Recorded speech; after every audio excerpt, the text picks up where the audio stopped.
NCRB ने जो अपराधों से जुड़े आंकड़े जारी किए उनमें महिला, बाल और दलितों पर अत्याचार के मामले में मध्य प्रदेश अव्वल है। लिहाजा इसको लेकर विपक्ष ने सरकार पर सवाल उठाए। उधर विपक्ष के आरोपों का सरकार के मुखिया किसी मंत्री ने सफाई नहीं दी, बल्कि पुलिस की एडीजी ने आंकड़ों के आधार पर नया खुलासा किया है। एडीजी ने कहा कि परिजनों के दबाव में कई नाबालिग कोर्ट में पलट जाती है। ऐसे में एमपी देश में अव्वल नहीं बल्कि 6वें स्थान पर है। अग्निवीर भर्ती के लिए तैयारी कर रहे युवाओं को नेहरू स्टेडियम में प्रैक्टिस करने से रोका गया, जिसके बाद यह मामला मंत्री विश्वास सारंग तक पहुंचा। इसके बाद सारंग ने अधिकारियों से चर्चा कर अग्निवीरों की तैयारी कर रहे युवाओं को स्टेडियम में प्रैक्टिस करने की सुविधा उपलब्ध कराने को कहा। उधर ऐशबाग स्थित 600 जनता क्वार्टर को तोड़ने का काम सोमवार को अधूरा रहा। यहाँ के रहवासियों के विरोध के बाद पुलिस और निगम की टीम यहाँ से बेरंग लौट गई। इसके अलावा बदमाश अल्ताफ का मकान तोड़े जाने के बाद यह मामला मानव अधिकार आयोग में पहुंच गया है। अल्ताफ की मां और नेता प्रतिपक्ष नगर निगम सदस्य जकी ने इस मामले में की गई कार्रवाई को दुर्भाग्यपूर्ण बताया है और मामला मानवाधिकार तक पहुंचा दिया है।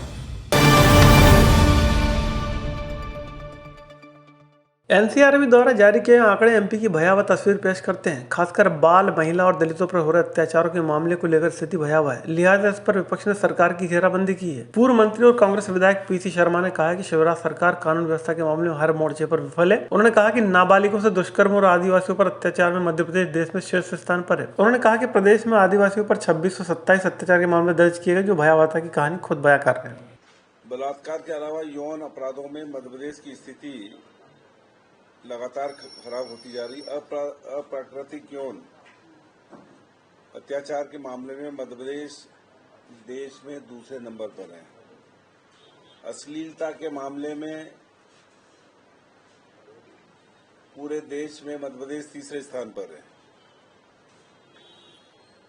2021 में 7,528 लोगों के खिलाफ अश्लीलता के फैलाने के मामले दर्ज हुए, जो कि पिछले सालों से बहुत ज्यादा है। अपहरण के मामले, मतलब कानून व्यवस्था का कोई मामला नहीं बचा हुआ। अपहरण के मामले जो 2020 में 7,320 थे, तो बढ़ के 9,511 मामले अपहरण के हुए मध्य प्रदेश में। बाल अपराध और बच्चों से दुष्कर्म को लेकर जो आंकड़े जारी किए हैं, उसके बाद सरकार के मुखिया किसी मंत्री ने सफाई नहीं दी, बल्कि एडीजी महिला अपराध ने इनका अपने अंदाज में बचाव किया है। इस मामले में एडीजी प्रज्ञा श्रीवास्तव ने बड़ा दावा किया। उनका कहना है कि नाबालिग बच्चों से रेप के 3512 फाइल केस किए गए, इनमें से 2499 संदिग्ध हैं। 2200 रेप के मामले परिजनों दर्ज कराए हैं और 2500 केस में पीड़िता बयान से मुकर गई है और पीड़िता ने कोर्ट में सहमति संबंध बनाने के बयान दिए हैं। इसके साथ ही प्रेम प्रसंग या घर वालों से नाराज होकर घर छोड़ने के मामले बढ़े हैं। साथ ही कहा कि महिला अपराध में एमपी पहले नहीं बल्कि 6वें नंबर पर है। 222, Bihar 1000, Madhya Pradesh 522। Look at this आंकड़ा। ये सब आंकड़े भी हैं। दहेज प्रताड़ना, ये दहेज प्रताड़ना के आंकड़े 498 है। पश्चिम बंगाल 19,952, उत्तर प्रदेश 18,000 समथिंग। हमारा आंकड़ा 7,922। हम 7वें स्थान पर हैं पूरे प्रदेश में। लैंगिक हमले, ये बहुत महत्वपूर्ण बात है। ये जो 354 है, ये इसका मॉडिफिकेशन निर्भया के बाद जो डिजिटल रेप था, वो उसको 376 में कन्वर्ट कर दिया गया है।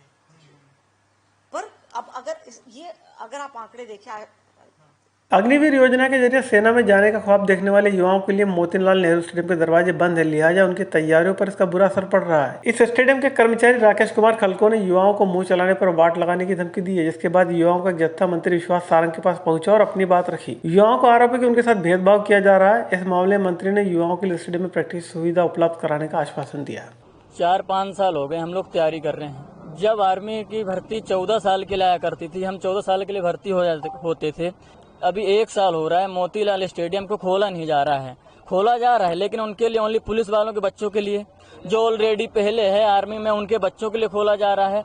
परमानेंट खोला जा रहा है, लड़के आएंगे, बैठेंगे, सब कुछ होता है वहाँ पे। लेकिन हम जब जाएंगे तो वहाँ का जो मेन उसके पास जाते हैं तो डायरेक्टली यही बोलता है वो कि हम 4 लोगों को, अगर पूरे जितने गार्ड हैं वहाँ पे लगे हुए हैं, सबको सीधे मना करके रखा है कि अगर कोई भी यार सीधे गला घुटवा दूंगा मैं। राजधानी के ऐशबाग थाना क्षेत्र में बने जर्जर जनता क्वार्टर को अल्टीमेटम के बाद सोमवार को तोड़ने की कार्रवाई के लिए निगम का अमला पहुंचा, लेकिन विरोध के बाद उसे खाली हाथ लौटना पड़ा। दरअसल निगम ने ऐशबाग के 600 मकानों को जर्जर घोषित किया, जिसके बाद आज प्रशासन की टीम पहुंची तो स्थानीय रहवासियों ने इसका जमकर विरोध किया। विरोध कर रहे लोगों ने नारेबाजी की, जिसके बाद प्रशासन ने कार्रवाई रोक दी। इस बीच यहाँ रह रहे लोगों ने अपने अपने घरों की दीवारों पर घर के बदले घर के स्लोगन लिखकर अलग अंदाज में विरोध जताया। हाँ, मसला ये घर के बदले हमें घर दे दीजिए, तो हमें किसी से ना, हमें सरकार से कोई मतलब नहीं, सब घर के बदले घर चाहिए। हम मान रहे हैं ये टूट रहे हैं, हम अपने जान पे रिस्क लेके रह तो रहे, पर हमें घर के बदले घर चाहिए। हम कहाँ जाएं अपने जरा से बच्चों को लेके, सिर्फ हमें घर के बदले घर चाहिए। हमें किसी से कोई परेशानी नहीं है, सिर्फ घर के बदले घर। आप खुद देखिए हम लोग किस अपना रिस्क लेके रह रहे हैं, हमें घर के बदले घर चाहिए। उन्होंने भी यही बोला कि आप उनसे ये बात करो, हमें घर के बदले घर चाहिए। ऐशबाग थाना क्षेत्र में जनता क्वार्टर्स में डिमोलिशन ड्राइव होना था नगर निगम के द्वारा, जिसके लिए आज नगर निगम का अमला आया था और सुरक्षा व्यवस्था में पुलिस की व्यवस्था लगी हुई थी। जब ये कार्रवाई चालू होने वाली थी तो यहाँ कर लोगों के द्वारा विरोध जताया गया और उसमें काफ़ी लोगों के द्वारा तर्क दिए गए कि अभी इस समय ये करना उचित नहीं होगा।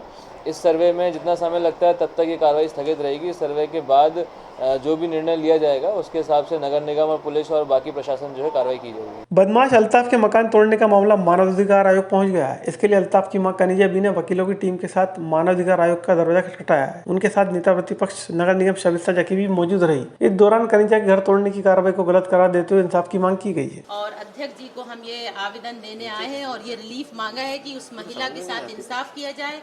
महिला को जो उसका घर तोड़ा है नगर निगम प्रशासन बना कर दे, उसके घर के सामान को रखने की व्यवस्था करे, उसके खाने पीने सोने रहने की व्यवस्था करे, तत्काल उसको मुआवजा दिया जाए।